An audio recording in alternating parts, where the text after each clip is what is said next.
नमस्कार दोस्तों। एक बार देवर्षि नारद जी के मन में यह जानने की इच्छा हुई कि जगत में सबसे महान कौन है। इसलिए वे सीधे भगवान विष्णु के पास पहुँचे। उन्होंने सोचा कि सच्ची बात वहीं से मालूम पड़ेगी, क्योंकि भगवान तो नित्य सत्य सर्वज्ञ हैं और वे अभिमानी पुरुषों की भांति अपनी बड़ाई भी नहीं करेंगे, क्योंकि अपने मुंह से अपनी बड़ाई करना तो महापाप है। नारद जी ने बैकुंठ में जाकर भगवान से पूछा, भगवान, जगत में सबसे बड़ा कौन है, यह बताने की कृपा कीजिए। भगवान नारद जी का भाव समझ गए और बोले, नारद, पृथ्वी अत्यंत बड़ी है, परंतु वह समुद्र से घिरी है, अतः वह बड़ी नहीं है। समुद्र अत्यंत विशाल है, परंतु उसको भी अगस्त्य मुनि पी गए थे, अतः वह भी बड़ा नहीं है। अगस्त्य जी महान ज्ञानी मुनि हैं, परंतु वह भी इस महान आकाश में एक जुगनू की तरह ही चमकते हैं, इसलिए वे भी बड़े नहीं हैं।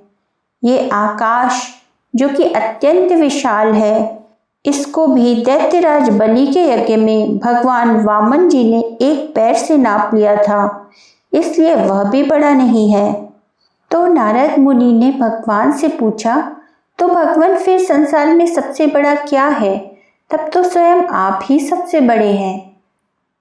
तो भगवान ने कहा, नहीं नारद, मैं तो भक्त के हृदय में रहता हूँ, मैं सबसे बड़ा कैसे हो सकता हूँ? इसलिए मेरा भक्त ही सबसे महान है, वही सबसे बड़ा है। जो भक्त इतने बड़े ईश्वर को अपने छोटे से हृदय में समा लेता है, वही सबसे बड़ा है। इसका अर्थ यह है कि भक्ति ही सबसे प्रधान है, भक्त ही सबसे महान है। जहाँ पे भक्त और भगवान मिलकर एक हो जाते हैं, भगवान की भक्ति करते करते भगवान हमेशा अपने भक्त के साथ ही रहते हैं, उसके हृदय में ही रहते हैं, इसलिए भक्त ही संसार में सबसे महान है।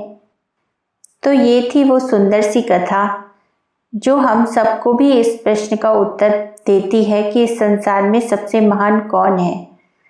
तो दोस्तों, चैनल को सब्सक्राइब करें, शेयर करें, लाइक करें और मुझसे जुड़े रहें। धन्यवाद।